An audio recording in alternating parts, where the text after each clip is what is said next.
కావాలి, జీర్ణమైన పదార్థం నుంచి వ్యర్థాలు సకాలంలో బయటకు వెళ్ళాలి. అలా కాకపోతే వచ్చే సమస్యలన్నీ కూడా ఇండైజేషన్ లేదా అజీర్ణం అనేది పేరు పెట్టేస్తాయి. రెండోది ఏంటి అంటే రెస్పిరేషన్ ప్రాబ్లం అంటారు. అంటే శ్వాసకోశ వ్యాధులు.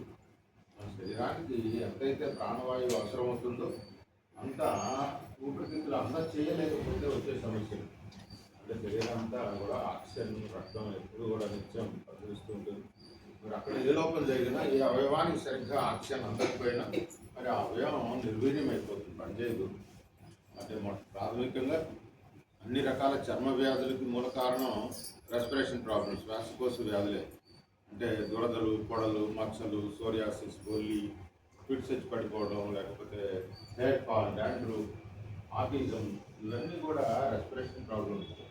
ఎప్పుడైతే మెదడుకు సరిగ్గా ఆక్సిజన్ చేరదో మరి సైకలాజికల్ డిజార్డర్స్ వస్తుంది. పిల్లలు మానసిక ఎదుగుదల ఉండదు, ఏదో వయసు పెరిగే కొద్దికి వాళ్ళకి ఉండాల్సిన లక్షణాలు కొరత ఉంటుంది. కారణం వాళ్ళకి ఆక్సిజన్ అందకపోవడమే. దీన్ని శ్వాసకోశ వ్యాధులు అంటారు, లేకపోతే రెస్పిరేషన్ ప్రాబ్లం అంటారు. దీని తర్వాత మూడోది ఏంటంటే పైత్యం. పైత్యం అంటే బాగా వేడి చేసే లక్షణం రావడం.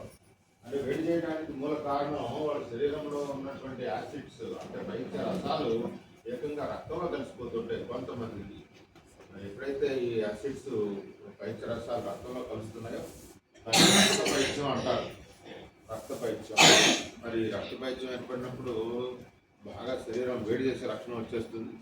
వేడి చేయడంతో పాటు మైగ్రేన్, తలపోటు కూడా ఉంటుంది. తలపోటుతో పాటు కొంతమందికి యూరిన్ ట్రాక్ ఇన్ఫెక్షన్స్ ఉంటాయి, హార్మోన్ ఇంబ్యాలెన్స్ అవ్వడం, థైరాయిడ్ ప్రాబ్లమ్స్ రావడం, ఇవన్నీ కూడా రక్త క్రమంలో రోగాన్ని వెంటాడుతూ ఉంటాయి. సహజంగా 100కి 2 ఉంటారు ఇలాంటి పైత్యతత్వ శరీర లక్షణాలు వారు. మరి వీళ్ళకి పైత్యం పుట్టుకతో వచ్చిన సమస్య. పుట్టుకతోటే ఈ లక్షణాలతో పుడతారు కాబట్టి ఔషధాలు సరిగ్గా పనిచేయవు. దీర్ఘకాలంలో ఎప్పుడో కొంచెం నేచర్ మార్చేస్తుందేమో కానీ సహజంగా పుట్టుకతో వచ్చిన సమస్యలు మరి ఔషధాల ద్వారా తొలగో పట్టాలి. మరి వాళ్ళు ఏ విధంగా మరి పైత్యాన్ని అదుపులో ఉంచుకోవాలి అంటే సహజంగా మరి ఏ పదార్థాల వల్ల పైత్యం బాగా పెరుగుతూ ఉంటుందో వాటిని అవాయిడ్ చేస్తే సరిపోతుంది. అవాయిడ్ చేయటం అంటే తినడం మానేయటమే, తాగడం మానేయటమే. అంటే పైత్యాన్ని పెంచే పదార్థాలు అంటే అన్ని రకాల తీయటి పదార్థాలు పైత్యాన్ని పెంచుతాయి. తీయగా ఉండే కాఫీ టీలు కానీ, కూల్ డ్రింక్స్ కానీ, లేకపోతే తీయగా ఉండే పండ్లు, పళ్ళ రసాలు, తీయగా ఉండే స్వీట్స్, కొబ్బరి నీళ్ళు, వేరుశనగ గింజలు, పాలు, ఇవన్నీ బాగా పైత్యాన్ని పెంచుతాయి. కాబట్టి వాటిని గుర్తించి అంటే వాళ్ళకి ఏ పదార్థాలు తిన్నప్పుడు ఇబ్బందిగా ఉంటుందో అరగవో అలాంటి పదార్థాన్ని అవాయిడ్ చేస్తే సరిపోతుంది.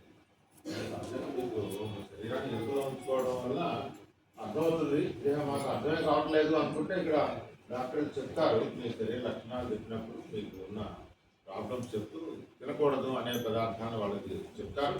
వాళ్ళ పదార్థాన్ని అవాయిడ్ చేస్తే సరిపోతుంది. ఏది తినచ్చు, ఏది తినకూడదని చెప్తారు. కాబట్టి మరి తినకూడని పదార్థాలు వదిలేయటమే. అయ్యో మా వయసు 15-16 సంవత్సరాలే, ఇప్పుడు నుంచి తినకూడదు అంటే మరి వాళ్ళ శరీరం అలా ఉంది కాబట్టి వద్దంటే మానుకోవాల్సిందే, లేకపోతే చాలా ఇబ్బందులు వస్తాయి. దీన్ని అంటారంటే ఎసిడిటీ అంటారు, లేకపోతే రక్త పైత్యం అని కూడా చెప్తారు, పిత్తము. దీని తర్వాత 4వది ఏంటంటే పర్యావరణంలో ఉన్న విషక్రిముల వలన కూడా ఆరోగ్యం వస్తుంది. అంటే పర్యావరణంలో విషక్రిములు అంటే మరి ఈ మలేరియా, ఫైలీరియా, డెంగ్యూ, చికెన్ గున్యా ఇలాంటివన్నీ కూడా, కరోనా వైరస్ లాంటి వైరస్లు, ఇవన్నీ పర్యావరణం కారణంగా వచ్చే సమస్యలు. ఇవన్నీ మన శరీరాన్ని బాధించేవి. మరి అంటే మొట్టమొదటి మానసికంగా, తర్వాత సామాజిక పరంగా, ఆ తర్వాత శారీరక పరంగా. అంటే శరీరానికి సంబంధించి మొట్టమొదట వాతము, ఇండైజేషన్, రెండోది కఫం, రెస్పిరేషన్ ప్రాబ్లం, శ్వాసకోశ వ్యాధులు, ఆ తర్వాత మూడవది అసిడిటీ అని చెప్పారంటే రక్త పైత్యం. 4 పర్యావరణంలో ఉన్న విషయం. ఇవి మన శరీరాన్ని ముఖ్యంగా బాధించేవి. మరి ఇక్కడ వైద్య విధానం ఎలా ఉంటుంది అంటే ఇక్కడ వైద్యులు నాటి చూసి వైద్యం చేస్తారు. నాటి చూసి జన్మతః మీరు ఏ లక్షణాలతో పుట్టారు, ప్రస్తుతం మీ శరీరానికి ఉన్న ఇబ్బందులు ఏంటి, భవిష్యత్తులో కూడా ఏమైనా ఇబ్బందులు రావచ్చా, ఈ విషయం మీకు వైద్యులే చెప్తారు. అంటే ఒకవేళ మీరు రిపోర్ట్లు ఏమైనా తీసుకొస్తే వాడు చూసే అవసరం ఉండదు. రెండోది మీరు చెప్పాల్సిన పని కూడా ఉండదు. వాళ్ళే డాక్టరే మీకు మీ శరీర లక్షణాలు తెలియజేస్తూ మీరు అంటే మీ సెల్ జనరేషన్ ఎట్లా ఉంది, వర్కింగ్ ఎలా ఉంది, ఎలిమినేషన్ ఎలా ఉంది, అంటే మీ శరీరంలో కణాలు పుట్టుక ఎలా ఉంది, ఎలా పనిచేస్తుంది, ఎలా నడుస్తున్నాయి అనే దాని మీద రోగ నిర్ధారణ అనేది వైద్యులే చేస్తారు నాడి చూడటం ద్వారా. అంతేగాని మీరు చెప్పాల్సిన అవసరం ఏమీ ఉండదు. అంటే సహజంగా మనుషులు 27 తత్వాలు, అంటే మీ సెల్ జనరేషన్ మీడియమా, హైనా, లోనా, హెచ్ఎంఎల్ అంటారు. మరి అట్లా మన శరీర లక్షణాలు సుమారుగా ఒక 27 ఉంటాయి. నక్షత్రాలు కూడా ఉండేది 27. మరి శరీర లక్షణాలు బట్టి ఒక 27 తత్వాలు గల మనుషులు ఉంటారు. మరి 27 తత్వాల్లో మీ తత్వం ఏంటి అనేది నాడి చూడటం ద్వారా తెలుస్తుంది. ఆ విధంగా మీ రోగ లక్షణాలు పుట్టుకతో ఏ విధంగా ప్రస్తుతం మీ శరీర లక్షణాలు ఏంటి, అప్పటికిప్పుడు కారణం ఏంటి, బయట వెళ్తుందో మాపుతుంది. సో కాబట్టి ఆ విధంగా డాక్టర్లు రోగ నిర్ధారణ అనేది వైద్యులే చేస్తారు. అవసరమైన ఔషధాలు ఆయుర్వేదం మాత్రమే ఇస్తారు. ఆయుర్వేదం అంటే అదేదో నాటు వైద్యం, సైడ్ ఎఫెక్ట్లు ఉంటాయి, ఇలాంటివి ఏమి ఉండవు. సహజంగా ఇక్కడ ఇది సుమారుగా 1000 సంవత్సరాల నుంచే వస్తున్నటువంటిది ఆయుర్వేదం అనేది. అంటే మీరు నమ్మగలిగితే ధన్వంతరి దగ్గర నుంచి అశ్విని వేదులు, ఆ తర్వాత చరకులు, సుశ్రుతులు, వీళ్ళందరూ కూడా ఆయుర్వేద వైద్యం చేశారు. అంటే టోటల్గా మూలికా వైద్యమే అంటారు దీన్ని. ప్రకృతి ప్రసాదించిన చెట్లు, ఆకులు, కాయలు, పెడతలు, వేళ్ళు, వీటితోటే వైద్యం చేస్తారు. అది అందులో మరి మనకు ప్రామాణికాలు ఏంటి అంటే వేదాలు. వేదాల్లో ఋగ్వేదం, అథర్వణ వేదంలో కూడా ఈ ఆయుర్వేద సమాచారం అంతా ఉంది. ఆ తర్వాత చరకుడు రచించినటువంటి చరక సంహిత, సుశ్రుతుడు రచించిన సుశ్రుత సంహిత అనే పుస్తకాలు ఉన్నాయి. నెట్లో చూస్తే దొరుకుతాయి, లైబ్రరీలో ఉంటాయి. అర్థం చేసుకుని చదువుకోవచ్చు. ఆ విధానమే ఇక్కడ ఆచరిస్తుంది. దీన్ని అనువంశిక వైద్య విధానం అంటారు. దీని దగ్గర పట్టాలేని ప్రభుత్వం వల్ల అయితే ఇక్కడ ఉన్న డాక్టర్కి పర్మిషన్ ఉంది ఆయుష్ మినిస్టర్ నుంచి. ఆ విధంగా వైద్యం చేస్తారు. ఇచ్చే ఔషధాల గురించి చెప్పారంటే ఆయుర్వేదం. అంతేగాని ఆయుర్వేదము ఎటువంటి దాన్ని ఏమంటారు సైడ్ ఎఫెక్ట్స్ లేనటువంటి ఔషధాలు మాత్రమే ఇవ్వబడతాయి. దీనివల్ల ఎటువంటి నష్టం లేదు. కాకపోతే మీకు నమ్మకం, విశ్వాసం ఉండాలి. ఉన్నప్పుడే వైద్యం చేయించుకోండి బెటర్. లేకపోతే నమ్మకం లేనప్పుడు వైద్యం జరగదు. అది నియమాలు కూడా చెప్తాను కదండి, ఆ నియమాలు పాటించకుండా కూడా వైద్యం సంపూర్ణం కాదు. కాబట్టి నియమాలు ఆచరించడం కూడా అవసరమే. మరి ఆ నియమాలు ఏంటి అనేది దానికంటే ముందు ఇంకొక విషయం కూడా మీరు అర్థం చేసుకోవాలి. అదేంటంటే ఇక్కడ డైరెక్ట్ మెడిసిన్స్ అంటూ ఏమి ఉండవు. ఇదేమో బీపీకి, ఇది షుగర్కి, ఇది థైరాయిడ్కి, ఇది క్యాన్సర్, ఈ విధంగా మెడిసిన్స్ ఉండవు. ఓవరాల్గా మీ శరీరాన్ని శక్తివంతం చేయడానికి మాత్రమే ఔషధాలు ఉంటాయి. తద్వారా శరీరమే ఆ రోగాల నుంచి బయటపడేస్తుంది. అది శరీర సహజ లక్షణం. శరీరానికి కావాల్సినటువంటి ఎనర్జీ, శక్తి, డెఫిషియన్సీ, కొరత ఔషధాల ద్వారా పూరించడం. ఆ తర్వాత మీరు ఇక్కడ చెప్పినటువంటి నియమాలు కూడా ఆచరిస్తే అది ఏ వయసు వారికైనా, ఏ రోగానికైనా కూడా సహజంగా వైద్యం చేయబడుతుంది. ఇక్కడ వయసుతో నిమిత్తం లేదు, రోగంతో కూడా ఏ రోగమైనా కూడా తగ్గుతుంది, తగ్గడానికి అవకాశాలు ఉంటాయి. శరీరం తెచ్చుకున్న రోగాన్ని శరీరం నయం చేసుకోగలదు. మరి కావాల్సినటువంటి సమాచారంతో పాటు ఔషధాలు కొరత పూరించడమే ఇక్కడ చేసేది. అంతేగాని ఫలానా దానికి ఫలానా ముందు అనేది మాత్రం ఉండదు. కాబట్టి కొంత సమయం పడుతుంది. మరి శరీరం శక్తివంతం కావడానికి కనీసం 20 రోజులు సమయం పడుతుంది. ఆ 20 రోజుల్లో శరీరం మీకే అర్థమవుతుంది కూడా. 20 రోజుల్లోనే మీకు పూర్తిగా అర్థమవుతుంది. ఆ తర్వాత మెల్లగా మీ రోగం నుంచి బయటపడడానికి పూర్తి అవకాశం ఉంటుంది. కాకపోతే 2 విషయాలు కూడా ఉన్నాయి దీంట్లో. అంటే కొంతమంది క్యాన్సర్ సంబంధించినటువంటి ఇబ్బందులు గల వాళ్ళు ఉంటారు. వాళ్ళు బయాప్సీ అయిపోయి, థెరపీలు, కీమోలు అయిపోయి ఏదో వస్తే ఇక్కడికి వస్తే ఏదో ఉపశమనం ఉంటుంది కానీ క్యూర్ అవ్వడం ఉంటుంది, జరగదు. వన్స్ బయాప్సీ అయిపోయిన తర్వాత, కీమోథెరపీ స్టార్ట్ చేసిన తర్వాత ఇక్కడ ఈ వైద్యానికి శరీరం స్పందించదు సహజంగా. అఫ్కోర్స్ కొంతమంది అదృష్టవంతులు ఉంటారు, వాళ్ళకి రిసీవ్ చేసుకోగలుగుతుంది శరీరం. అలాంటి వాళ్ళు సర్వైవ్ అవుతారు, తప్పకుండా బయటపడతారు. సహజంగా అది గ్యారంటీ మాత్రం ఏం చెప్పలేదు. అంటే వన్స్ బయాప్సీ అయిపోయి కీమోథెరపీ అయిన తర్వాత గ్యారంటీ మాత్రం చెప్పలేరు. అదే ముందు ఎంత ఇబ్బందుల్లో ఉన్నా మీరు బయాప్సీ కాకుండా ఇక్కడికి వస్తే మాత్రం సహజంగా వైద్యం జరుగుతుంది. ఆ తర్వాత ఇంకా కొంతమంది వస్తారు కిడ్నీ సమస్యలతోటి, అక్కడ డయాలసిస్ వగేరా చేయించుకొని ఇక్కడికి వస్తుంటారు. వారానికి 2 సార్లు 3 సార్లు అట్లా చేయించుకుంటూ వస్తే మరి అది కూడా కష్టమే అని చెప్పచ్చు. ఎందుకంటే వన్స్ డయాలసిస్ కంటే వాళ్ళ డాక్టర్ల దృష్టిలో అది వెంటిలేటర్ మీద పెట్టినట్టు లెక్క. మరి ఆ కండిషన్లో ఇక్కడికి వస్తే పెద్దగా రిజల్ట్ ఏం కనపడదు. అయితే రిజల్ట్ ఎట్లా కనపడుతుందంటే వాళ్ళకి వారానికి 2 సార్లు 3 సార్లు చేయించుకున్న వాళ్ళకి కాస్త తగ్గుతుంది. స్పేస్ మధ్యలో గ్యాప్ పెరుగుతుంది తప్పించి బాగా క్యూర్ అవుతుంది అని మాత్రం చెప్పలేదు. కిడ్నీ ఎంత పెద్ద సమస్య ఉన్నా కూడా డయాలసిస్ చేయించుకోకుండా ఇక్కడికి వస్తే మంచి ఫలితాలు ఉంటాయి. రైట్ సార్, ఇవి రెండు మినహాయించి ఆ తర్వాత ఏ ఇబ్బంది అయినా కూడా ఇక్కడ ఖచ్చితంగా ట్రీట్మెంట్ జరుగుతుంది అని చెప్పగలను. రైట్, లేకపోతే మీరు పాటించవలసిన నియమాలు అంటే నియమాలు కేవలం అనారోగ్యంగా ఉన్నారు వాళ్ళే పాటించాలంటే అదేం కాదండి.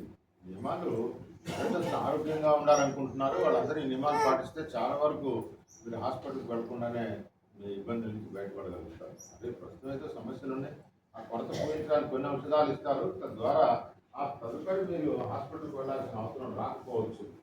శుభ్రంగా ఈ మెడిసిన్స్ ఈ లైఫ్ స్టైల్ కనుక ఆచరిస్తూ పోతే వాటిల్లో మొట్టమొదట మీరు ఆచరించవలసిన నియమాలు మొట్టమొదటి ఏంటంటే సూర్యోదయంతో పాటు నిద్ర లేవాలి. లేచిన వెంటనే ఒక 2 గ్లాసులు వేడిగా నీళ్ళు తాగాలి. వేడిగా అంటే బాగా మసిలిపోయిన నీళ్ళని తాగక్కర్లా, గోరువెచ్చటి నీళ్ళు ఆ పైన కొంచెం మోతాదు పెంచుకొని 2 గ్లాసులు అంటే సుమారుగా 1/2 లీటర్ నీళ్ళు తాగాలి. అది కూడా దంత ప్రక్షాళన చేయక మునిపే తాగాలి. ఆ నీళ్ళలో ఎటువంటి మిశ్రమాలు కూడా ఉండకూడదు. మిశ్రమాలు అంటే కొంతమంది తేనెలు, నిమ్మరసాలు, జీలకర్రలు, పసుపులు ఇలాంటి కలుపులు తాగుతుంటారు. అవేమి అట్లా చేయకూడదు. సాధారణంగా మీరు తాగే నీటిని కాస్త వేడి చేసుకుని తాగితే సరిపోతుంది. అది కూడా 2 గ్లాసులు అంటే 1/2 లీటర్లు తప్పకుండా. మరి పిల్లలైతే 50 ml ఇవ్వండి, చిన్నపిల్లలు ఆ తర్వాత 100 ml అలా పెంచుకుంటూ పోవాలి. సహజంగా పెద్దవాళ్ళు 18-20 సంవత్సరాలు వచ్చేటప్పటికి 2 గ్లాసులు నీళ్ళు తాగాల్సిన అవసరం ఉంటుంది. మరి నీళ్ళు తాగడం వల్ల శరీరంలో వచ్చే మార్పులు ఏంటి అంటే మొట్టమొదటి మన శరీరంలో ఉన్నటువంటి వ్యర్థాలు మలినాలు బహిష్కరింపబడతాయి. అంటే వ్యర్థాలు అఫ్కోర్స్ మీరు మన రూపంలో మూత్రంగానో చెమటగానో వాంతులుగానో కొంతవరకు బయటికి పంపుతూ ఉంటారు. కానీ ఏ పదార్థం అయితే సరిగ్గా జీర్ణం కాలేదో ఆ పదార్థం మాత్రం బయటికి వెళ్ళదు. మల విసర్జనలో అది బయటికి రాదు, అలా ఉండిపోతుంది. పెద్ద పేగుల్లో డిపాజిట్లు పెరిగిపోతూ ఉంటాయి. మరి ఆ డిపాజిట్లు పెరిగినప్పుడు వ్యర్థాలకి ఏర్పడినటువంటి గ్యాస్ ప్రాబ్లం అనేది మొదట మనకు అనుభవంలోకి వస్తుంది. మరి ఆ గ్యాస్ ఉండటం వల్ల ఏమవుతుంది అంటే ప్రెషర్ తోటి ఆ పెద్ద పేగు కాస్త ఎక్స్పాండ్ అయిపోయి వెన్నుపూస మీద భారం పడి నడుము నొప్పి మొదలవుతుంది మొట్టమొదట. ఆ తర్వాత కొంతమందికి ఆ ప్రెషర్ తోటి డిస్కులు కదులుతాయి. మరి డిస్క్ ప్రాబ్లం వచ్చినప్పుడు స్పాండిలైసిస్ అని, సర్వైకల్ స్పాండిలైసిస్ అంటారు, అర్థరైటిస్ అంటారు, మజిల్ క్రాంప్స్ అని, సయాటికా పెయిన్ అని, వెర్టిగో ప్రాబ్లం, ఫ్యాటీ లివర్, లేకపోతే ఇంకా ముందుకెళ్తే కొంతమందికి వెయిట్ పెయిన్స్ అని, ఇవన్నీ కూడా ఇండైజేషన్తో వచ్చేవే. అజీర్ణంతో వచ్చే సమస్యలు, కీళ్ళవాతం కానీ లేకపోతే కండరాలు పట్టుకుపోవడం కానీ, లివర్ డిజార్డర్స్ కానీ, ఇవన్నీ సహజంగా తిన్న పదార్థాలు సరిగ్గా జీర్ణం కాక విరోచనం సాఫీగా అవ్వక వచ్చే సమస్యలు. మరి ఈ సమస్యల నుంచి బయటపడాలి అంటే ముందు వ్యర్థాలను బయటికి పంపాలి. శరీరంలో వ్యర్థాలు ఉండకూడదు. అంటే అది ఒకే ఒక మార్గం ఏంటంటే వేడి నీళ్ళు తాగడం వల్ల మార్గం ఏర్పడుతుంది బయటికి పోవడానికి. విధంగా వ్యర్థాలను పంపగలిగితే జీర్ణ వ్యవస్థ కూడా బాగుపడుతుంది. చిన్న పదార్థాలు సక్రమంగా జీర్ణం అవడానికి కూడా ఈ వేడి నీళ్ళు సహాయపడతాయి. కాబట్టి ప్రతిరోజు లేవగానే 2 గ్లాసులు వేడి నీళ్ళు తాగడం అలవాటు చేసుకోవాలి అందరూ కూడా. అదేనండి ఇది మొట్టమొదటి మీరు చేయాల్సిన పని. ఇక రెండవది ఏంటంటే దంత ప్రక్షాళన చేయడానికి టూత్పేస్ట్లు వాడకూడదు అని చెప్తాం. టూత్పేస్ట్లు వాడటం వల్ల మరి నష్టాలు ఏమైనా ఉన్నాయంటే చాలా నష్టాలు. ఎందుకంటే టూత్పేస్ట్లు వాడే కెమికల్స్ సహజంగా ఇవాళ చాలా ప్రమాదకరమైనవే వాడుతున్నారు. దాంట్లో ట్రైక్లోసిన్ అని, ఫ్లూరైడ్ అని, సల్ఫైడ్స్ అని, ఇలా చాలా కెమికల్స్తో కూడుకున్నది టూత్పేస్ట్. బాగా ఈ ఫోమింగ్ ఏజెంట్స్, నొరగొచ్చేటటువంటి పదార్థాలు చాలా ఉన్నాయి. మరి ఆ నొరగ వలన నోరు తన సహజ సున్నితత్వాన్ని కోల్పోతుంది. మరి సున్నితత్వం కోల్పోవడం అంటే నాలుగు మీద ఉన్న రుచి మొక్కలు డ్యామేజ్ అవుతున్నాయి.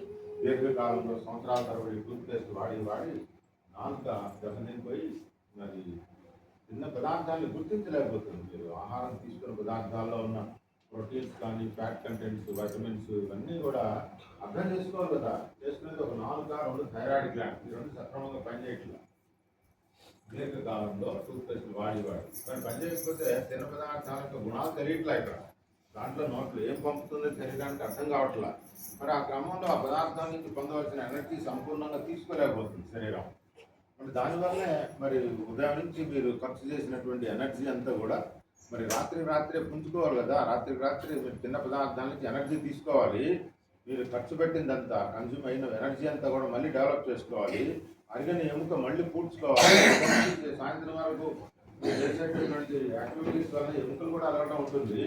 మరి ఎముక అలగడం మరి వెంటనే అది రాత్రి డెవలప్ చేసుకోవాలి. మరి ఏమో సరిగ్గా జరగట్లేదు.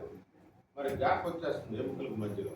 గ్యాప్ రావడంతో మెల్లగా అరగడం మొదలు పెట్టేస్తుంది. ఆ గ్యాప్ పూడ్చుకోలేక నొప్పులు మొదలవుతాయి. మోకాళ్ళ నొప్పులు, కీళ్ళ వాతాలు, మరి ఇవన్నీ వచ్చేది సంపూర్ణంగా ఎనర్జీ తీసుకోలేకపోతుంది శరీరం. ఒకటి మీకు జీర్ణ వ్యవస్థ దెబ్బతింటాం కారణం ఈ టూత్పేస్ట్ కూడా ఒకటి అయిపోయింది ఇక్కడ.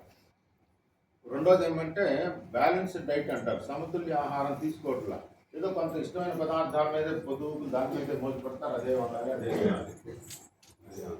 బ్యాలెన్స్డ్ డైట్ అంటే దాంట్లో కావాల్సిన ప్రోటీన్స్, ఫ్యాట్స్, విటమిన్స్ అన్నీ ఉండాలిగా. మరి అవన్నీ కూడా సరిగ్గా ఉండట్లా. ఇన్ని కారణాలతోటి శరీరం మళ్ళా తన ఖర్చు పెట్టినంత ఎనర్జీ తీసుకోలేకపోతుంది. దాంట్లో టూత్పేస్ట్ కూడా ఉంటుంది.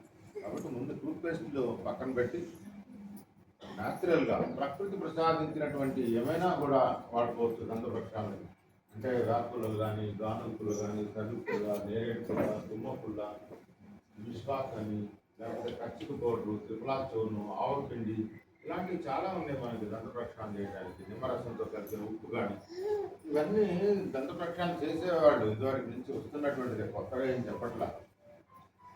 మరి వాస్తవంగా మీరు పొద్దున్నే 2 గ్లాసులు నీళ్ళు చప్పరిస్తూ తాగిన తర్వాత నోట్లో దుర్వాసనలు కూడా ఉండవండి. మీరు అర్థం చేసుకోండి. ఒకసారి పొద్దున్నే మీరు తాగి చూడండి, పక్క వాళ్ళని అడగండి. 2 గ్లాసులు చప్పరిస్తూ నిదానంగా తాగిన తర్వాత నోట్లో వాసనలు ఉండవు.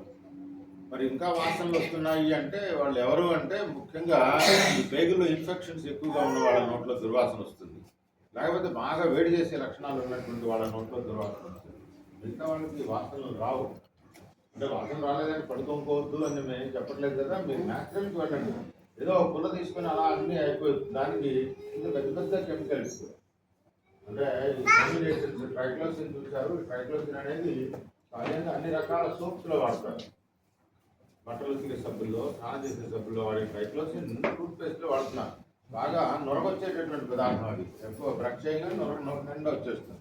మరి ఆ నొరగొచ్చే కెమికల్ చాలా హాని చేస్తుంది శరీరాన్ని. ఫ్లోరైడ్ అనేది ఫ్లోరిన్తో తయారవుతుంది.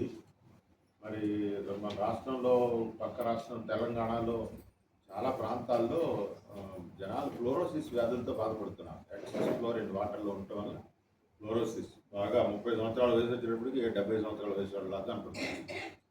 కారణం నీళ్ళలో ఎక్కువగా అట్లాగందుకు మన ఇంట్లో కూడా మనం వేసుకున్న పంపుల్లో నుంచి నీళ్లు తాగగలిగిన నీళ్ళు ఏం రావటం లేదు. చాలా వరకు పొల్యూట్ అయిపోయింది. ఫ్లోరిన్ ఎక్కువైపోయింది. పౌడర్ లాగా కనపడుతుంది. నీటి మీద చెట్టలాగా నీళ్ళన్నీ కూడా నిండిపోయి ఉంటుంది. మరి ఆ నీళ్ళు తాగడానికి లేకుండా మనం ప్యూరిఫైర్లు పెట్టుకొని చేసి నీళ్ళు తాగుతున్నాం. కానీ పొలం ఉండడానికి మాత్రం ఫ్లోరైడ్తో కలిపిన పేస్ట్లే వాడుతున్నాం.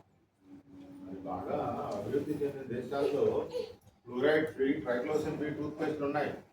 అదే కంపెనీ వాడు మనకిచ్చే దాంట్లోనేమో బాగా నొరగొచ్చే పదార్థం ఉంటుంది. బాగా డెవలప్డ్ కంట్రీస్లో వాళ్ళు యాక్సెప్ట్ చేయట్లా. అంటే ఫ్లోరైడ్ ఫ్రీ, ట్రైక్లోసిన్ ఫ్రీ టూత్పేస్టే కొంటారు. అంటే నొరగరాని టూత్పేస్ట్లు వాడుతున్నారు వాళ్ళు.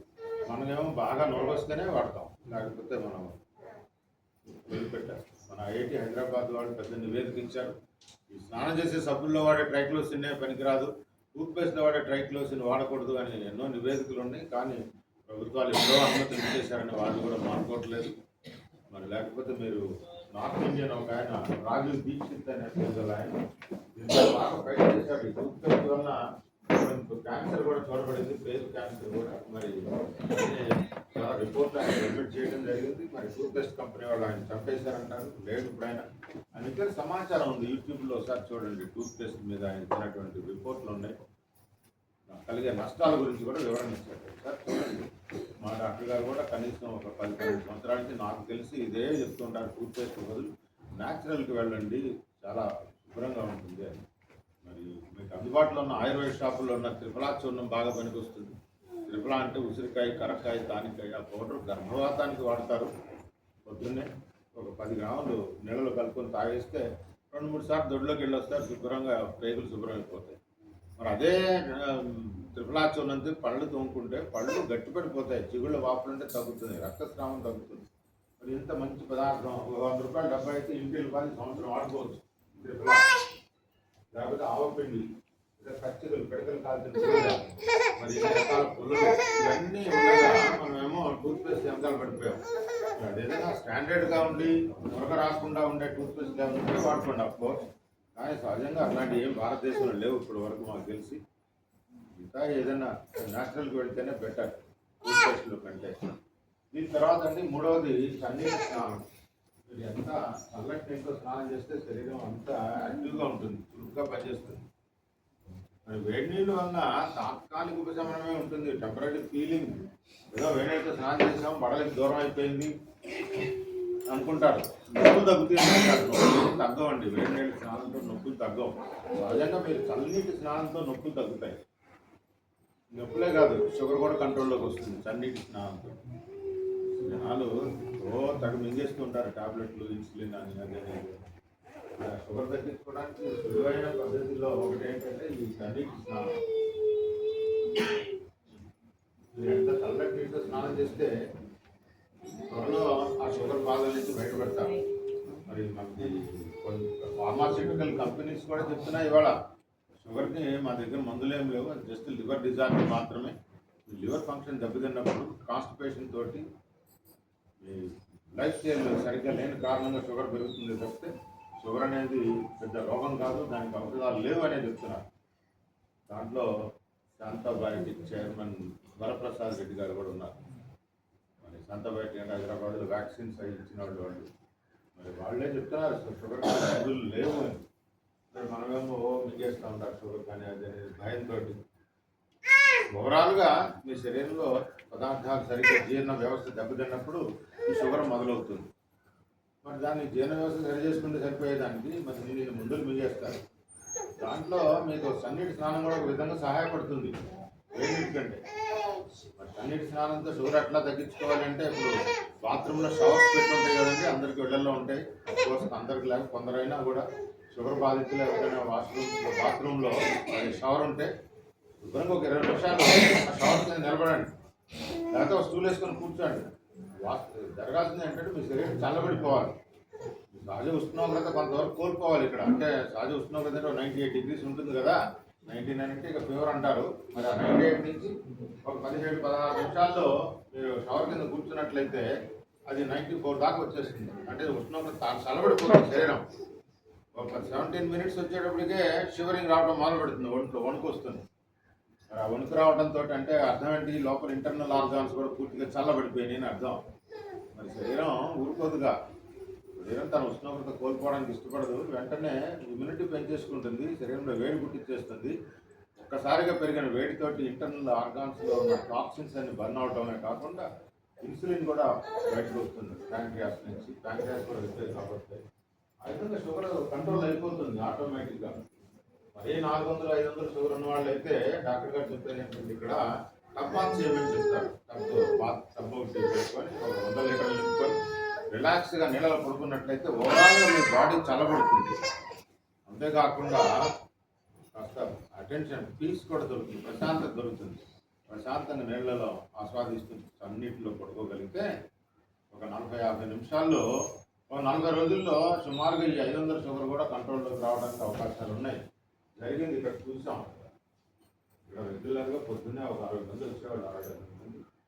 అన్ని వాష్రూమ్స్లో వాళ్ళకి టైం ఫిక్స్ చేసి పడుకోబెట్టేవాళ్ళు. అంటే కొంతమందికి ఇంకా బాగా చల్లటి నీళ్ళు, వాళ్ళ శరీర ఉష్ణోగ్రతను బట్టి ఒక 15-20 degree లోపల చల్లటి నీళ్ళు కూడా ఎక్విప్మెంట్తో పంపించేవాళ్ళు డబ్బుల్లోకి. రిలాక్స్గా అయిపోయింది. 2 నెలల్లో చాలా వరకు కంట్రోల్లో చూడబడింది. మీరు అది రెగ్యులర్గా ఒక 2 నెలల పాటు అలా టబ్ చేయగలిగితే చాలా వరకు మీకు సహాయపడుతుంది. సన్నీటితోటి షుగర్లు తగ్గించుకోవడం, నొప్పులు తగ్గించుకోవడం, నొప్పులు కూడా తగ్గుతాయి. దాంట్లో నడవలేని వాళ్ళు కూడా నడిచేస్తారు. అంత ఫ్రీనెస్ వస్తుంది సన్నీటి స్నానంతో. వేడి నీటితో మరి ఇటువంటి సౌకర్యాలు ఏమి ఉండవు. మీరు వేడి నీటితో స్నానం చేస్తున్నారు కదా, మరి ఇటువంటి లాభాలు ఏమైనా ఉన్నాయంటే మీరే చెప్పాలి. అన్నిటితో మాత్రం ఇవన్నీ వాస్తవంగా చూడబడినాయి.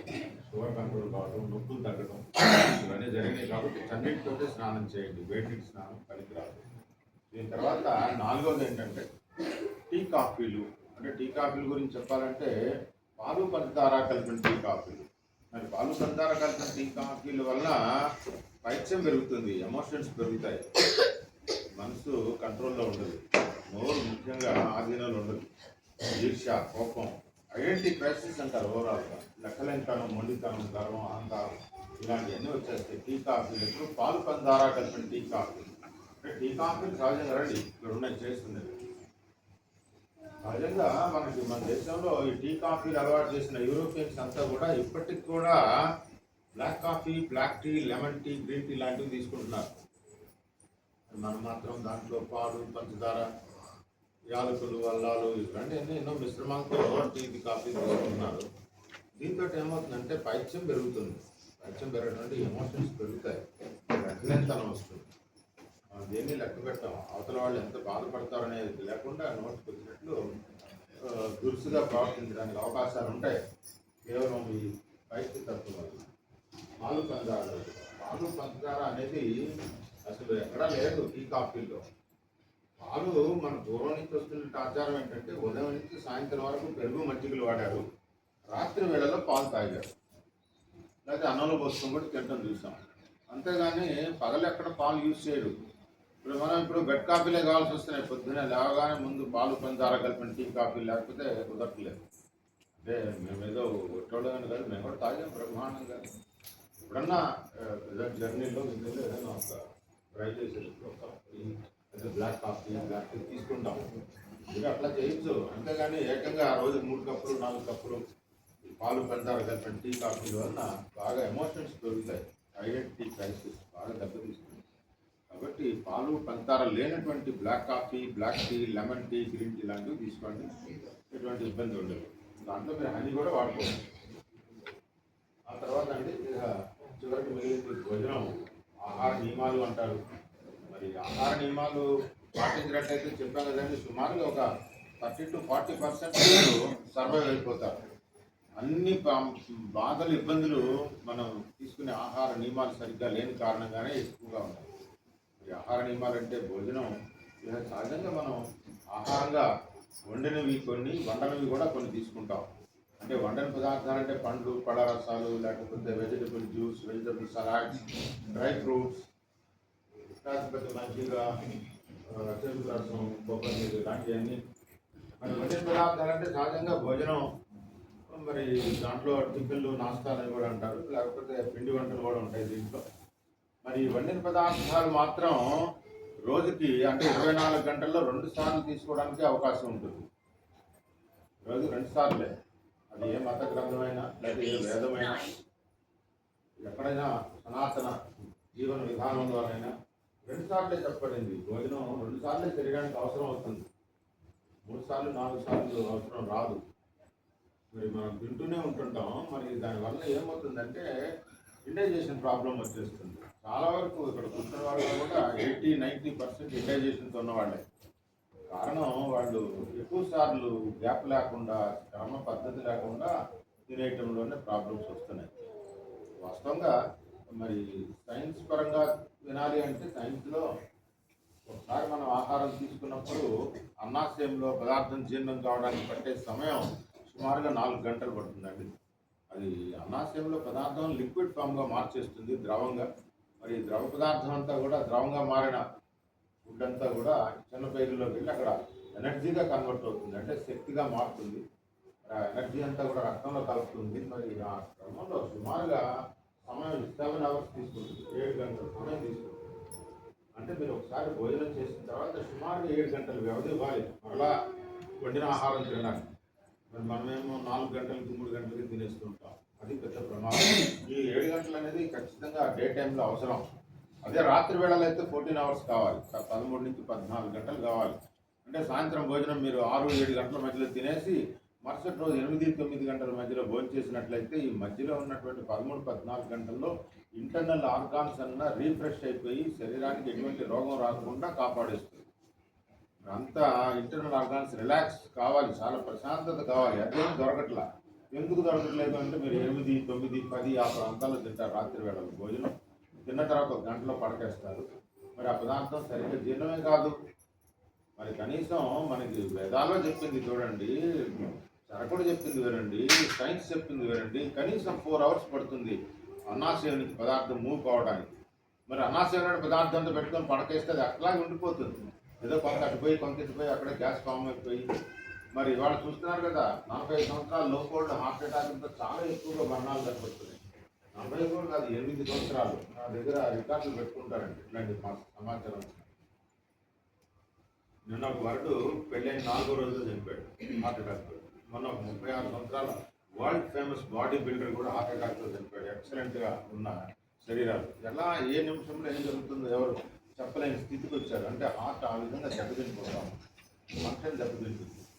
అన్నిటి వలన ముఖ్యంగా ఆహారపు అలవాట్లే దెబ్బతింటుంది. కాబట్టి ఆహారం మన పూర్వీకులు చెప్తుంది కదండి. ఎట్లా చెప్తారు? ఏకభుక్తే మహాయోగి, ద్విభుక్తే మహాభోగి, త్రిభుక్తే మహారోగి, చతుర్భుక్తే సదారోగి అని చెప్పారు. ఏకభుక్తులు అంటే ఎవరు అంటే బాగా గురువులు, పీఠాధిపతులు, ఆచార్యులు వీళ్ళంతా కూడా 24 గంటలు ఒకసారి మాత్రమే భోజనం చేసేవాళ్ళు. రిమైనింగ్ అంతా కూడా పళ్ళు, మజ్జిగలు ఇలాంటివి తీసుకునేవాడు. రాత్రి కూడా పాలు తీసుకునేవాడు. వాళ్ళు ఏకభుక్తులు అంటే జ్ఞానులు, అంతేగాని ఏదో సన్యాసం తీసుకునే కాదు. యోగులు అంటారు. విభక్తం అంటే మనమే అన్ని భోగాలు అనుభవిస్తాం. సుఖాలు, దుఃఖాలు, బాధలు, కష్టాలు. మరి వీళ్ళు ఏమో భోగులు అంటారు. వీళ్ళు రోజు 2 సార్లు తినాలి. శాస్త్రాలు చెప్పిన విధానం అయితే సూర్యోదయం తర్వాత 2 గంటల తర్వాత మనం భోజనం చేయాలి. అంటే 9 గంటల్లో ఖచ్చితంగా భోజనం తీసుకోవాలి. సాయంత్రం సూర్యాస్తమయం తర్వాత 2 గంటల్లో భోజనం కూడా అయిపోవాలి. అంటే 7 గంటల్లో భోజనం ముగించేసేయాలి. ఇది వాస్తవంగా జరగాల్సింది. మరి ఇప్పుడు మీ ఆహార అలవాట్లు ఎట్లా ఉన్నాయో ఒకసారి చెక్ చేసుకోండి.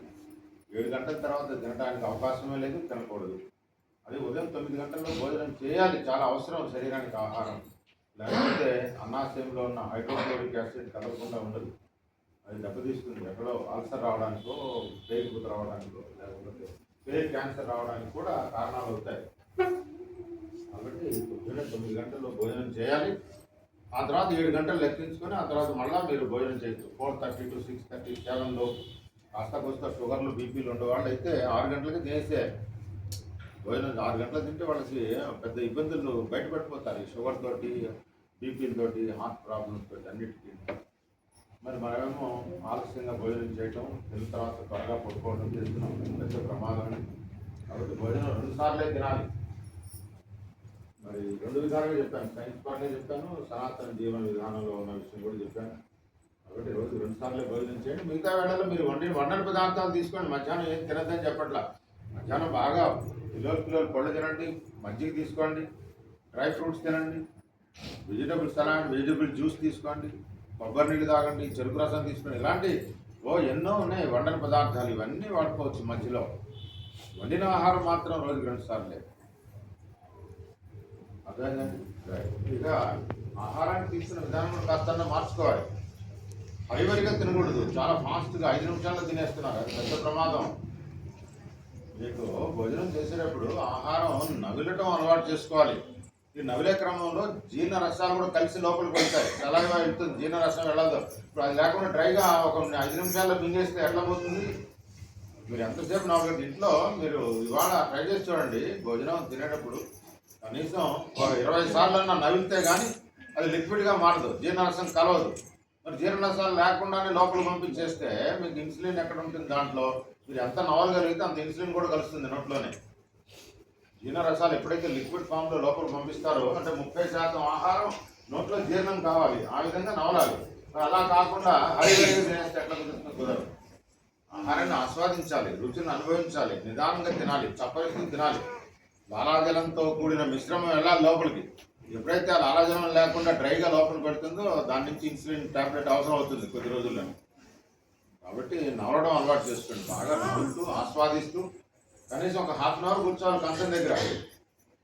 ఆహారాన్ని అసలు విభజించుకొని తినాలి. విభజించుకొని తినడం అంటే ఏంటి? మొట్టమొదట కనీసం ఒక 4 ముద్దలైనా కారాలు పచ్చడితో తినాలిగా.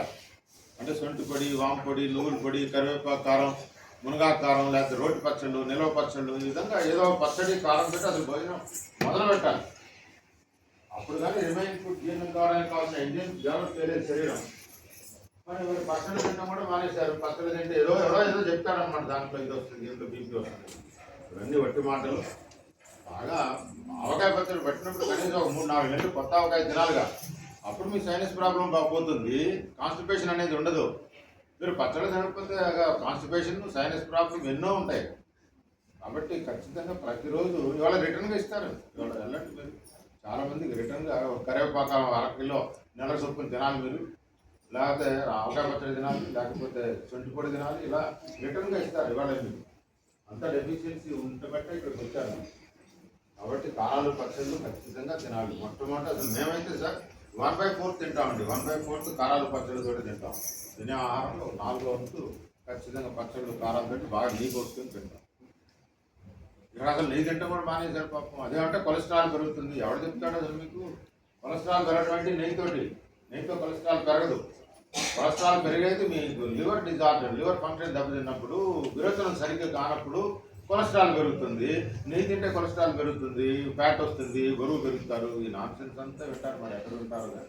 వాస్తవంగా నెయ్యి లేకపోతే ఆహారం అశుద్ధం, అసలు తినడానికే పనికిరాదు. జీర్ణం కాదు, పేగులు బలహీన పడిపోతాయి, విరోచనం సరిగ్గా కాదు. ఇన్ని కారణాలునే నెయ్యి తినకపోతే.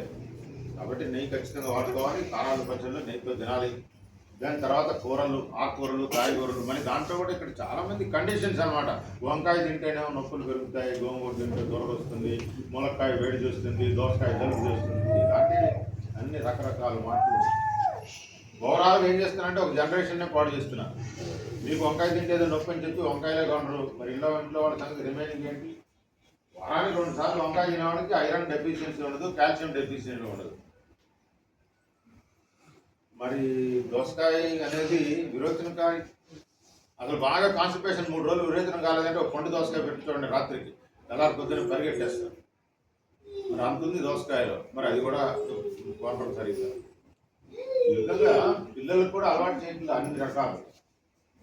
ఏ కూరగాయ మన పురుగుని గుర్తించినటువంటి ప్రతి కూర తినాల్సిందే, ప్రతి ఆకుకూర తినాల్సిందే.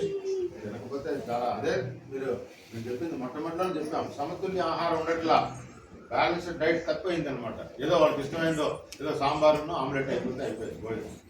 అలా ఎట్లా గుర్తుంది? మరి ఆకుకూరలు తినాలి, కాయగూరలు తినాలి, ఇవన్నీ ఉన్నాయి. రైట్? ఇట్లా బ్యాలెన్స్డ్ డైట్లో అన్ని రకాల ఆకుకూరలు, కాయగూరలతో తినాలి. దీని తర్వాత దక్షిణ భారతంలో చింతపండుతో తయారు చేసిన పదార్థములు ఒకటి ఉండాలి. అంటే చింతపండుతో తయారు చేసిన పదార్థాలు అంటే పప్పుచారు, సాంబారు, రసం, ముక్కల పులుసు, అంటు పులుసు, ఈ విధంగా ఏదో ఒకటి ఖచ్చితంగా దక్షిణ భారతంలో చింతపండు లేకుండా ఏ రోజు ఆహారం ఉండకూడదు. ప్రతిరోజు ఏదో ఒక రూపంలో చింతకాయ పచ్చడో, చింతపండు పచ్చడో, రసము, సాంబారు ఖచ్చితంగా ఉండాలి. మనం ఉత్తర భారతదేశంలో అవసరం లేదు కానీ దక్షిణ భారతంలో అవసరమే. ఆ తర్వాత పెరుగు, మజ్జిగలు. ఇట్లా ఆహారాన్ని విభజించుకొని 4 విధాలుగా తీసుకోవాలి. మొదట కారాలు పచ్చళ్ళు, తర్వాత కూరలు, ఆ తర్వాత సాంబారు, రసాలు, ఆ తర్వాత పెరుగు, మజ్జిగలు. ఈ విధంగా భోజనం విభజించుకుని తినాలి. అప్పుడు కాస్త ఇంటేక్ కూడా పెరుగుతుంది. వాస్తవం చెప్పాలంటే మీరు తినవలసిన దాంట్లో 50% కూడా తినటంలా ఇవాళ. తినకుండానే ఏదో ఒబేసిటీ అని అదని ఇదని చెప్పుకుంటారు. కానీ మీరు తినవలసిన మీ రేషన్ స్కేల్ అనుసరించి కిలో క్యాలరీస్ లెక్క కట్టుకొని తింటే సగం కూడా పోవట్లేదు చాలామందికి. కాబట్టి ఆహారం ఎక్కువ తిన్నంత మాత్రాన్ని మీకు ఒళ్ళు రాదు. విభజించుకొని తినడం వల్ల కాస్త ఎక్కువ లోపల పెడుతుంది. దానివల్ల ఎటువంటి ప్రమాదం లేదు. నవ్వులు తినే వాళ్ళకి షుగర్లు రావు, బీపీలు రావు, బరువులు పెరగవు. కాబట్టి నవ్వులతో ఆస్వాదిస్తూ తినండి. దాని కండిషన్స్, మొట్టమొదటి కండిషన్స్ చెప్పారంటే నెయ్యి లేకుండా అసలు భోజనం చేయకూడదు. ఆహారం అశుద్ధం, అసలు పనికిరాదు. రెండోది ఏంటంటే వండిన ఆహారం తింటున్నప్పుడు వండని పదార్థాలు కలిపి తినద్దు ఎప్పుడు. అంటే వండని పదార్థాలు అంటే పెరుగన్నం, అటుపళ్ళు, మామిడిపళ్ళు తినడం ఒకటి. లేకపోతే సలాడ్స్ రూపంలో తింటున్నారు ఇప్పుడు ఈ మధ్య. ఉల్లిపాయలు, పచ్చిమిరపాయలు, క్యారెట్లు, అవి నవ్వులేస్తాం, తీరాలు. భోజనంతో పాటు ఎట్లా తింటారండి? వండిన ఆహారంతో తినకూడదు. వండిన పదార్థంతో కలిపితే ఏమవుతుందంటే ఫుడ్ పాయిజనింగ్ అవుతుంది. ఎందుకంటే వండిన ఆహారాన్ని జీర్ణం చేసుకునే విధానం వేరుగా ఉంటుంది, వండిన పదార్థాలు జీర్ణం చేసుకునే విధానం వేరుగా ఉంటుంది. ఎప్పుడైతే ఈ రెండు కలిపేస్తారో ఫుడ్ పాయిజనింగ్ అవుతుంది, ఇండైజెషన్ వస్తుంది, బర్నింగ్ సెన్సేషన్ ఉంటుంది, అజీర్ణం పెరుగుతుంది. కాబట్టి వండిన ఆహారంతో వండిన పదార్థాలు తినద్దు. అయితే పూర్వం తిన్నారు కదా అంటారు. పూర్వం ఎట్లా తిన్నారో తెలుసా అంటే పచ్చి ఉల్లిపాయలు ఎక్కువ తిన్నారంటే రాత్రిపూట తోడుపెట్టిన వాళ్ళు తింటారు. పొలాల్లో పనిచేసే వాళ్ళు అన్నం ఏదైనా గిన్నెలో పెట్టి దాంట్లో మిగిలిన మజ్జిగ, పెరుగు, పాలు కలిపి పెట్టేసుకుంటారు. ఉదయాన్నే లేచి తినిపోతారు. ప్లస్ ఉల్లిపాయ నంచుకొని లేకపోతే ఏదైనా పచ్చడి నంచుకొని తినిపోతారు. అది పోయింది ఇప్పుడు. అదేమో బాగా తెలుగుగలవాళ్ళు, బాగా ఆలోచన పనులంతా సత్యాన్ని తింటున్నారు. మిడిమిడి జ్ఞానం వాళ్ళంతా టిఫిన్కి వెళ్ళిపోయారు. మరి ఎప్పుడైతే మీరు సత్యాన్ని తింటూ మానేసారో టిఫిన్ సెంటర్లు కూడా ఎక్కువైపోయాయి. ఎక్కడ చూసినా టిఫిన్ సెంటర్లే కిటకెట్లు ఆడుతూ ఉంటారు. మరి దానికంటే ది బెస్ట్ ఫుడ్ ఏంటి? రాత్రిపూట కాస్త అన్నం ఎక్కువ వండుకొని దాంట్లో మిగిలిన పాలు, పెరుగు అన్ని కలిపి పెట్టేసుకొని పొద్దునే తింటే మీరు మళ్ళీ 9 గంటలకు భోజనం చేసేయండి, ఇబ్బంది ఏం లేదు. మరి టిఫిన్ ఎందుకు అసలు? కోరిక ఉంది తినాలంటే తినండి ఆఫ్ కోర్స్, కానీ తిన్న తర్వాత 7 గంటలు ఉండాలి కదా. మేము టిఫిన్ చేసాం మరి మధ్యాహ్నం భోజనం చేస్తామని ఎక్కడ కుదరదు. మీరు టిఫిన్ అయితే తినండి, లేకపోతే అన్నం తినండి, ఏం తినాలి. టిఫిన్ కమ్ లంచ్ కమ్, దాన్ని ఏమంటారు బ్రేక్ఫాస్ట్ కమ్ లంచ్ బ్రంచ్, ఆ విధంగా ఉండాలి. అది బ్రేక్ఫాస్ట్ లంచ్ ఏదో ఒకటి పొద్దున్నే తినడమే ఒకసారి. మీరు ఒకవేళ మీరు బాగా హార్డ్ వర్క్ చేస్తారు, పొలాల్లో పనిచేస్తారు, లేకపోతే దాన్ని నడవాల్సి ఉంటుంది, బరువులు మోయాల్సి ఉంటుంది అనుకున్నప్పుడు ఇప్పుడు చెప్పిన విధంగా కాస్త ప్రోబయాటిక్ రాత్రిపూట సద్దానం పెట్టుకొని శుభ్రంగా తినేసేయండి. పొద్దున్న 6 గంటలకే తినండి, ఇబ్బంది ఏం రాదు. 1 గంటన్నర 2 గంటలు డైజెస్ట్ అయిపోతే మీరు 8-9 గంటలకు అలా మళ్ళీ భోజనం చేయొచ్చు. మరి ఇప్పుడు బాగా ఇప్పుడు మరి వాట్సాప్లో పెట్టింది వాస్తవమైన రుజువైంది. అమెరికాలో సజ్జనాలు అమ్ముతున్నారు పిడతల్లో పెట్టి, యుఎస్లో. అక్కడ దాకేందుకు పూనాలో స్టార్ హోటల్స్లో 700 రూపీస్ అండి సజ్జకూడు ఖరీదు. పళ్ళెంలో పెట్టి దాన్ని డెకరేట్ చేస్తాడు, తను సలాడ్స్ అవి పెడతారు. ఎందుకంటే సత్యంలో తినచ్చు కదా. రాత్రిపూట తోడుపెట్టిన అన్నంలో మీరు పచ్చి పదార్థాలు కూడా తినేస్తారు. పండ్లు, ఉల్లిపాయలు, కీరాలు అవి ఇవి పెట్టేసి కొత్తిమీరలు పొద్దునంతా డెకరేట్ చేసి 700 రూపాయలు తీసుకుంటారు. విజయవాడలో కూడా ఇవాళ సజ్జనం అమ్ముతున్నారు. మరి అదేమో పెద్ద ఇదైపోయింది అనమాట జనాలు. కాబట్టి మీరు ప్రొబైట్స్లో మీరు వెజిటబుల్ సలాడ్స్ అవి తినచ్చు, కానీ అప్పుడప్పుడు వేడివేడి పదార్థాల్లో పచ్చి పదార్థాలు ఇప్పుడు కలుపుకోండి. ఆ తర్వాత మూడోది అతి ముఖ్యమైనది ఏంటంటే మన ప్రాంతంలో పండిన పంటలే మనం తినాలి. మన పూర్వీకులు తిన్న పదార్థాలు మన ప్రాంతంలో పంటని ఏమి తినకూడదుగా.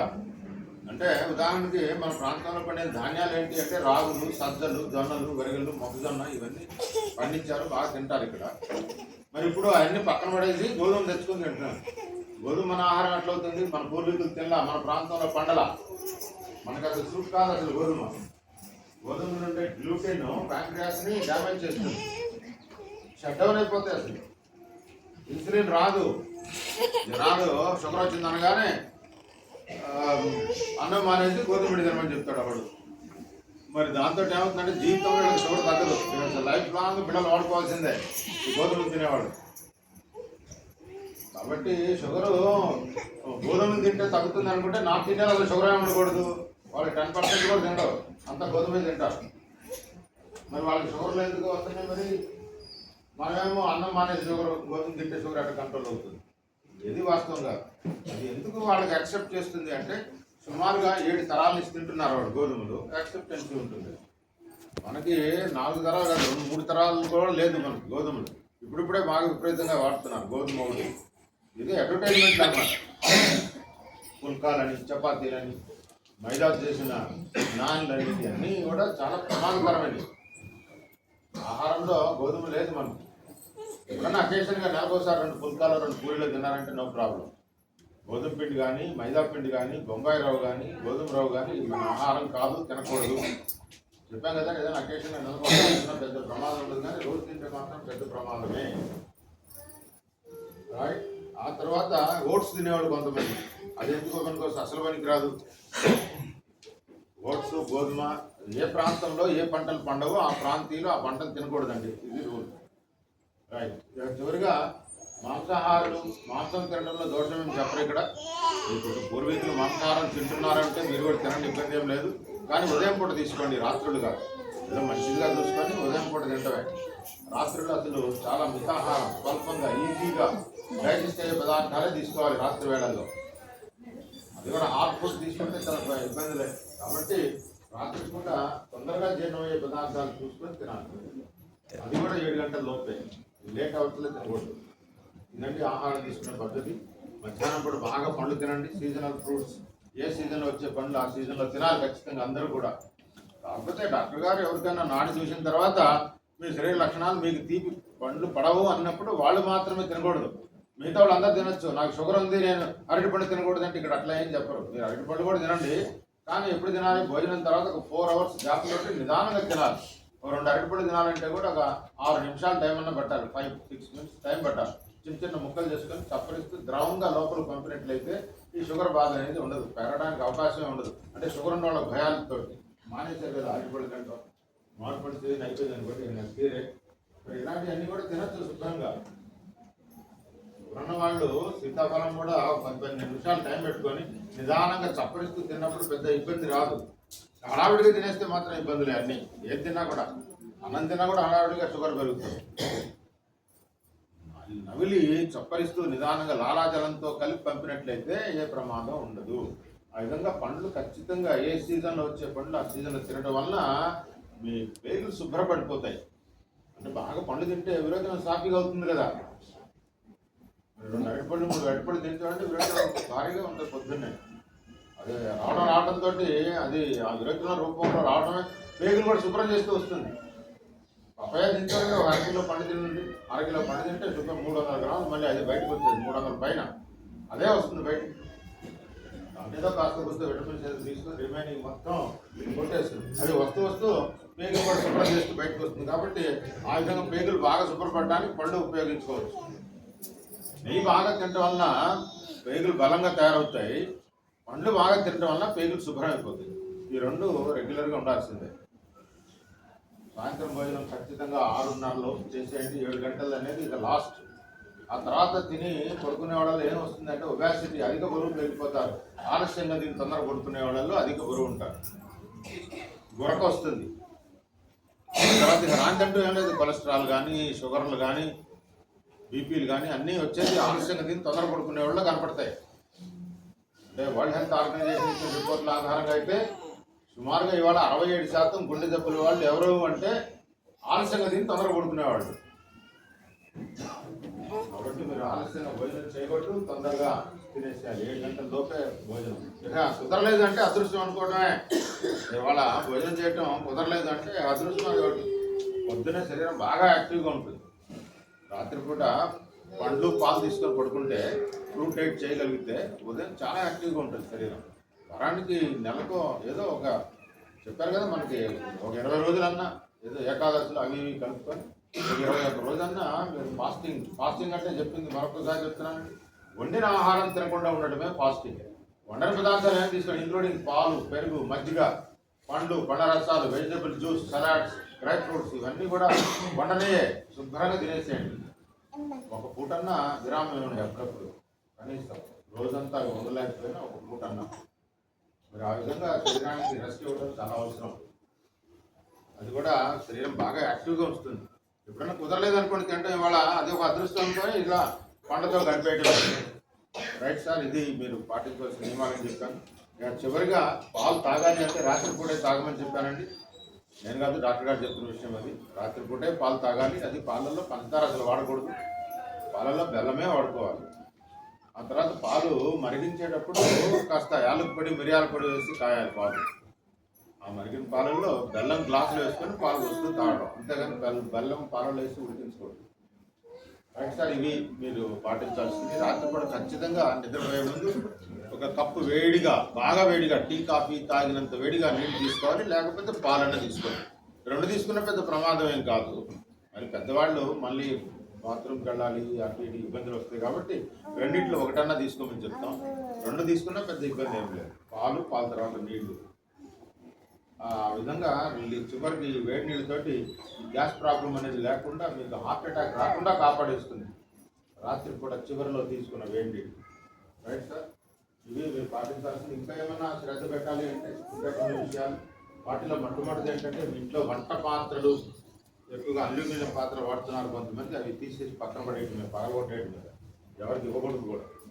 అల్యూమినియం పాత్రలో ఏ వంటలు చేయకూడదు, అంటే పొయ్యి మీద పెట్టి వండకూడదు. మరి ఏ పాత్రలు వాడుకోవాలంటే మట్టి పాత్రలు వాడుకోవచ్చు, లేకపోతే ఇత్తడి, కంచు, రాగి పాత్రలు వాడండి, లేకపోతే స్టీల్ గిన్నెలు వాడుకోండి బెటర్. అంతేగాని అల్యూమినియం పాత్రలు, నాన్ స్టిక్ వేరు పనికిరావండి. దీని తర్వాత గంజి వార్చిన అన్నమే తినాలి, అది ఇంపార్టెంట్. అసలు గంజి వార్చకుండా ఎగరబెట్టకూడదు ఎప్పుడు. గంజి అనేది వ్యర్థమే, దాంట్లో ఎటువంటి వైటమిన్స్ ఉండవు. ఉండేది కాస్త కోస్త బియ్యం నుంచి వచ్చేది మనకి B12 అనేది ముడి బియ్యంలో దొరుకుతుంది, లేకపోతే సెమీ పాలిష్డ్ రైస్లో కొంత దొరుకుతుంది. అంతేగాని తెల్లగా ఉండే బియ్యంలో ఏముండదు, సహజంగా స్టార్చ్ ఒకటే ఉంటుంది. మరి ఇవాళ అదే తింటున్నాం, ప్రమాదమే. B12 అనేది ఇప్పుడు మరి నిన్న మొన్న చూశారు, ఒక వారం క్రితం నుంచి వస్తున్నాయి సమాచారాలు. ఒక 154 డ్రగ్స్ని బ్యాన్ చేశారు. World health organisation, central government నుంచి మెసేజ్లు వచ్చినాయి. దీంట్లో అన్నీ ఉన్నాయి. మీరు తినే విటమిన్స్, కాల్షియంలు, సిట్రజన్లు, పారాసిటమాల్, B12 వరకు విటమిన్లు. మీరు చూస్తే మరి ఏం మింగా వినాలనుకుంటారు. అవన్నీ కూడా క్యాన్సర్ కారకాలని చెప్తున్నారు. మరి అటువంటి సింథటిక్ కెమికల్స్ తీసుకుంటున్నాం. మరి వాటితో పెద్ద ప్రమాదం ఉందని చెప్పి ఇప్పుడు బయట పెడుతున్నారు ఒక్కొక్కళ్ళు. మళ్ళీ వాళ్ళు కోర్టుకెళ్ళారు మరి ఫార్మాసిటీలకు సంబంధించి మళ్ళీ దాంట్లో స్టేఆర్లు తెచ్చుకోవడానికి మరి చాలా వరకు బ్యాన్ అయిపోయింది. అది పనికిరాదు. మరి అవి ఆ ఫైబరు, ఆ B12 మనకి ఎక్కడ బియ్యం దీంట్లో దొరుకుతుంది, పొడి బియ్యమో దొరుకుతుంది, సెమీ పాలిష్ రైస్లో దొరుకుతుంది. మరి మా తెల్ల బియ్యం తినంటే దాంట్లో ఏముండదు. మరి కాస్త ఆలోచించి బియ్యం గంజి వార్చుకొని బియ్యం పాలిష్ తగ్గించుకొని దాంట్లో తీసుకోండి. ఆ తర్వాత ఉప్పు కూడా సాధారణ ఉప్పు వాడండి, కళ్ళుప్పు. అంతేగాని మీరు బ్రాండ్స్ వెళ్ళిపోతున్నారు, ఆశీర్వాదులని, టాటాలని, అదేని ఇదని. మరి ఆ బ్రాండ్లో ఉండేది ఏంటంటే పొటాషియం సైనైడ్ ఉంటుంది. ఈ పొటాషియం సైనైడ్ వల్ల రక్తనాళాల్లో క్లాట్స్ పడిపోయి బీపీ బాగా పెంచేస్తుంది. మరి రిపోర్ట్లు చూస్తున్నారో లేదో, ప్రతి నలుగురిలో ఒకవేళ బీపీ ఉంటుంది పిల్లలతో సహా. మరి కారణాలు మనం వాడే ఉప్పులు అన్ని బ్రాండ్స్ కావాలి మనకు. మరి ఆ బ్రాండ్లో ఉండేది కెమికల్ మీరు పరీక్ష చేయించుకోండి. ఆల్రెడీ రిపోర్ట్లు వచ్చిన తర్వాతే చెప్తున్నాను. ఆశీర్వాదుల్లో, టాటాల్లో, అన్నపూర్ణాల్లో వీటిలో ఉండేది పొటాషియం సైనైడ్. వాడు ఏమంటాడంటే మేము దాన్ని ఏమంటారు, అయోడిన్ కలిపామంటారు. అయోడిన్ అనేది సహజంగా సముద్రపు నీటిలో ఉంటుందండి. కానీ ప్రత్యేకంగా అయోడిన్ కలపాల్సిన అవసరం లేదు. ఎవడో అమ్ముకోవడానికి ఏదో పర్మిషన్ పెట్టేసి అయోడైజ్ ఇలా వెళ్ళిపోయారనమాట జనాలు.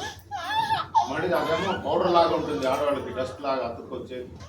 అందువల్ల అదే వాడతారు. కళ్ళుప్పేమో నీరు పట్టుకుని డబ్బాలో పెట్టేసి అది వాడతారు. మరి మీ చికెన్స్ పచ్చళ్ళు పెట్టాలంటే కళ్ళుప్పే కావాలి. అది ఆశీర్వాదం వేరు, మెత్తడుప్పు వేరు. దాంట్లో వస్తే అర్థమవుతుంది వాళ్ళకి 3 రోజుల్లోనే పూజ పెట్టేస్తారు. ఇప్పుడు అంతా కెమికల్ మరి రోజు తినేస్తారు, కానీ పచ్చళ్ళలో మాత్రం కళ్ళుప్పు కావాలి. మరి మీకే తెలియాలి, ఆ సింపుల్ లాజిక్ అర్థం కాదు. కాబట్టి అట్లాంటి ఉప్పులు వాడదు. ఆ తర్వాత ఇళ్లలో పసుపు అనేది న్యాచురల్ యాంటీబయాటిక్ కదా. మరి అది కూడా మీరు ప్యాకెట్లు కొనుక్కుంటే ఎట్లా, ప్యాకెట్లో ప్రిజర్వేటివ్స్ ఉంటాయండి. ప్యాకెట్ సీల్ చేశారంటే కంపెనీ వాడు ప్రిజర్వేటివ్స్ లేకుండా సీల్ చేయడు, నిల్వ ఉండడానికి వాడే కెమికల్స్. మరి అప్పుడు ఆ పసుపు గుణం కాస్త పోతుంది ఊష్కాకి. మరి ఇంకేముంటే దాంట్లో ఊరికే రగ్గేసుకోవడానికి వాడతారన్నమాట. ఎట్లా పనిచేస్తుంది అసలు పసుపు అనేది ఇళ్లలో మరబట్టించుకోవాలి కాస్త పసుపు. లేదా మిక్సర్లో ఉన్నాయి కదా, దాంట్లో ఎంత పసుపు పడతారు. కాబట్టి మీరు 1/4 కిలో కొమ్ములు తీసుకొచ్చి 4 కొట్టి శుభ్రం మిక్సర్లు వేస్తే 2 నిమిషాల్లో పొడి అయిపోతుంది. వాస్తవంగా అటువంటి పసుపు ఎక్కడ ఆడవాళ్ళు అందరూ వాడుకోవాల్సింది ఉంది. ఆడవాళ్ళు పీరియడ్స్ టైంలో 3rd డే 3వ రోజు పరగడుపునే ఒక 5 గ్రాములు పసుపు తీసుకునే ఆచారం ఉంది పూర్వం నుంచి, కొత్తగా ఏం కాదు. మరి ఆ పసుపు తీసుకునే వాళ్ళకి ఈ ఓవర్ బ్లీడింగ్ కానీ, ఇర్రెగ్యులర్ పీరియడ్స్ కానీ, వైట్ డిశ్చార్జీలు, పీసీఓడి ప్రాబ్లం ఏమి రావు పసుపు తీసుకునే వాళ్ళకి.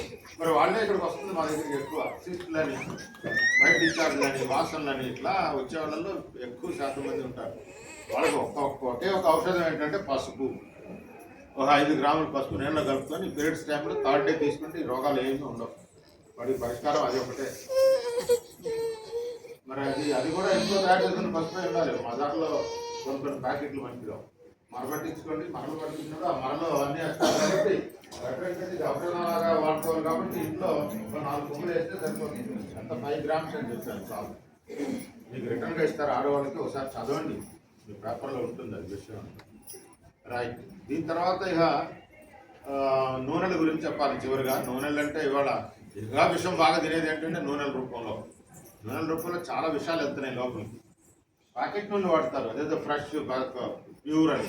ప్యాకెట్ నూనె ప్యూర్ ఎట్లా అవుతుందంటే, ప్యాకెట్ నూనె కెమికల్, పూర్తి స్థాయిలో కెమికల్ ప్యాకెట్ నూనెలో ఉంది వాడు.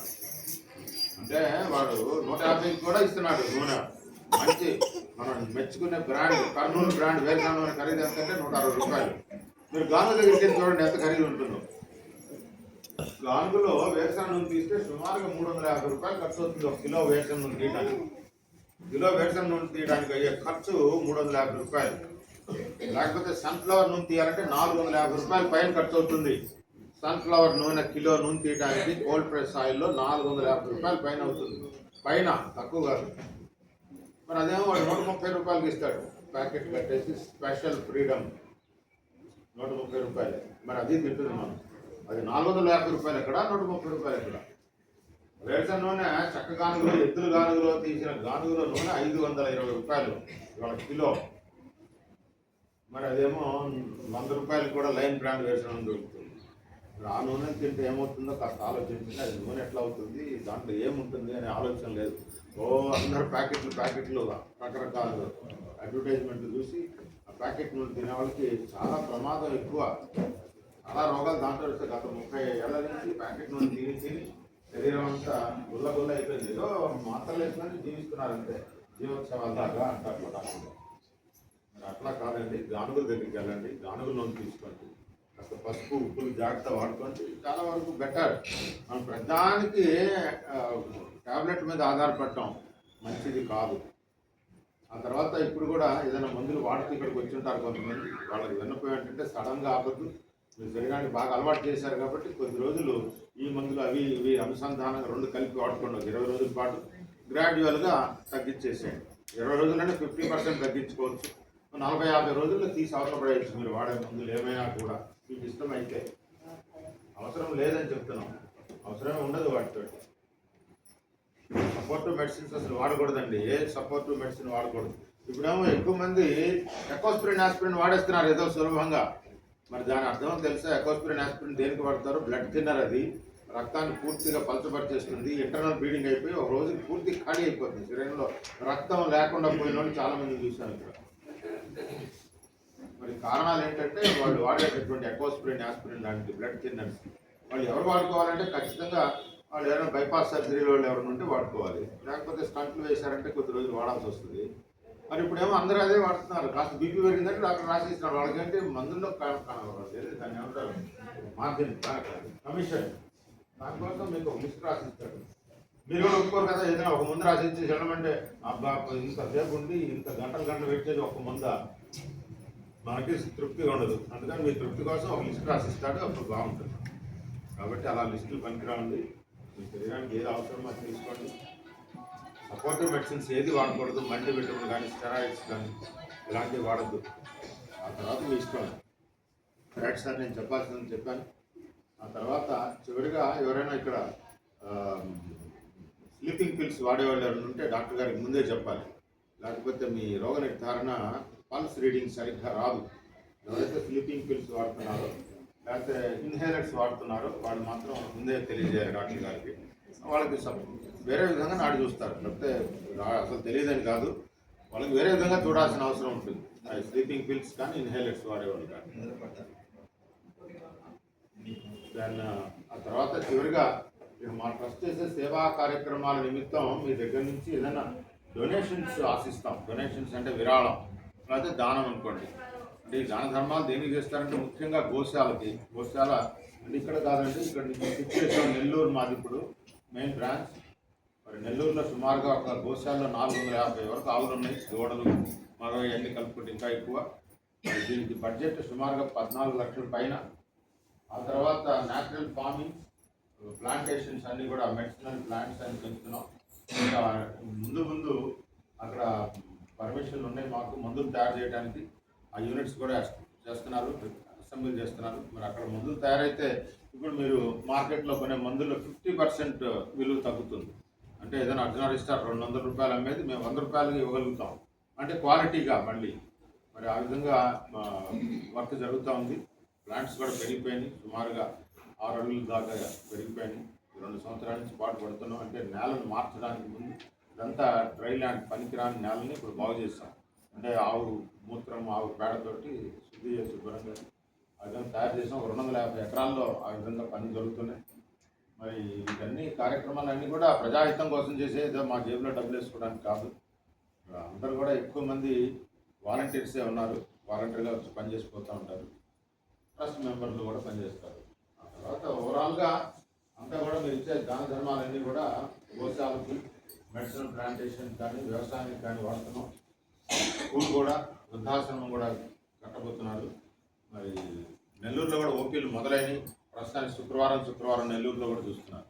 ఇంకా ముందు నెల్లూరే ఎక్కువ అవుతుంది, ఇక్కడ తక్కువ అవుతుంది.